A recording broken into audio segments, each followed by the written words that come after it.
Harbiy xavfsizlik va mudofaa universitetida kursantlarning jismoniy va jangovar tayyorgarligini mustahkamlash maqsadida milliy sport turi o'zbek jang san'ati bo'yicha mashg'ulotlar yo'lga qo'yilgan.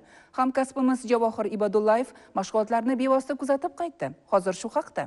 Har bir sport turining o'z vatani bor. Jumladan Koreyada taekvondo, Yaponiyada karate, Tailandda muay thai, Rossiyada qo'l jangi, Amerikada kickboks, Xitoyda esa ushu. Ushbu sport turlarining har birida o'ziga xos jang san'ati mavjud. Shuning uchun ham ular bir-birini takrorlamaydi. Ulardagi texnik harakatlarni takomillashtirishda o'z vatanlaridagi tajribali ustalar yetishib chiqib, uni targ'ib va tashviqot qilishda ham fidoyilik ko'rsatishgan. Ko'p asrlik tarixga ega xalqimiz hayotidagi turli tarixiy harakatlar orasida sharq yakka kurashlari va jang san'atlari ham alohida o'rin tutadi. Tarixchilarning ta'kidlashicha, Amir Temur bobomiz o'z lashkarlarini asosan piyoda va otliq askarlardan tuzib, ularni qilich, o'q-yoy, nayza kabi jang qurollari bilan ta'minlagan. Manbalarda keltirilishicha, ayrim janglarda sohibqiron askarlari qurolsiz harakatlanib, g'alaba qozongan. Bu shubhasiz o'zbek jang san'atining dastlabki ko'rinishidir. Zamonaviy yoshlarimizni tarixiy, buyuk ajdodlardan qolgan jang san'ati turi orqali jismoniy va ruhiy rivojlantirish, shuningdek, O'zbekiston tarixiga, madaniyatiga, an'analarimizga qiziqishini kuchaytirish hamda davlatimizga bo'lgan yuksak hurmatini ko'tarish maqsadida o'zbek jang san'ati turi dunyoga keldi. Dastlab o'zbek jang san'ati haqida qisqacha ma'lumot berib o'tsam, yurtimizda o'zbek jang san'ati 2009-yilda tashkil topgan bo'lib, mazkur sport turi o'z o'rnida 5 ta yo'nalishni o'z ichiga oladi. Bular musobaqaviy yo'nalish, sog'lomlashtirish yo'nalishi, qo'l san'ati yo'nalishi, temuriylar jang usuli yo'nalishi va nihoyat jang kurash yo'nalishidan iborat.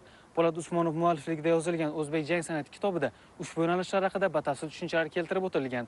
Hozir esa O'zbekiston Respublikasi Harbiy xavfsizlik va mudofaa universitetining kursantlari ishtirokida kechayotgan amaliy mashg'ulotlarga navbatni beramiz.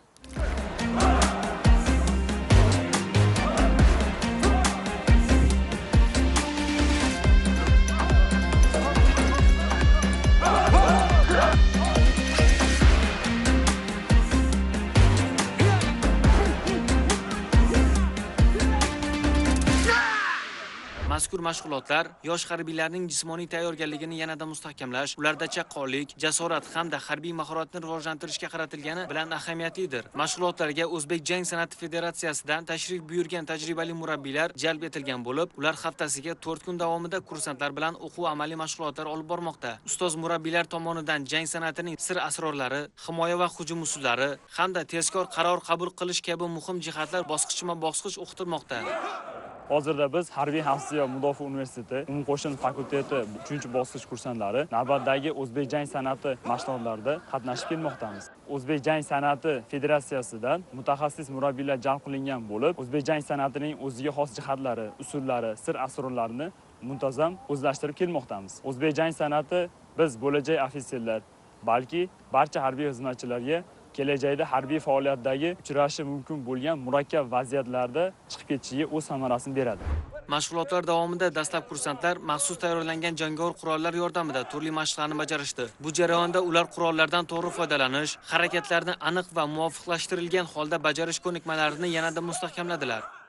Shundan so'ng mashg'ulotlarning keyingi bosqichida kursantlar juftlikda ishlashga o'tib, jang san'atining murakkab usullarini amaliy tarzda sinab ko'rishdi. Juftlikda bajarilgan mashqlar davomida kursantlarning epchilligi, tezkorligi va o'zaro hamkorlikda harakat qilish qobiliyatlari yanada charxlandi. Har bir harakat, har bir usul murabbiylar tomonidan sinchkovlik bilan kuzatilib, zarur tavsiyalar berib borildi. Ta'kidlash joizki, o'zbek jang san'ati bilan muntazam shug'ullanib kelayotgan kursantlar turli musobaqalarda ham munosib natijalarni qo'lga kiritib, yuqori yutuqlarga erishmoqda. Bu esa ularning nafaqat jismoniy tayyorgarligi, balki ruhiy matonati va irodasi ham mustahkamligidan dalolat beradi. Har bitta harbiylarimiz, ayniqsa kursantlarimiz, harbiylarimiz shug'ullanganda bobolarimiz kim bo'lgan, qanday faxrlanib, o'sha mashqlarni qaytarganda faxrlanib va boshqa davlatlar ham bizning mashqlarimizni o'rganmoqda. Ular ham mana shu karate, taekvondoga ushiga o'xshab bizni milliy sportimiz faxrlanish kerak. Bizni o'zimizning milliy jang san'ati bor. Mana shu jang san'atimizning elementlarini mana hozir harbiylarimizga namoyish etyapti. Bular respublika musobaqalarida, xalqaro musobaqalarda bular sovrindor bo'lib, O'zbekiston bayrog'ini yuqori darajaga ko'taradi.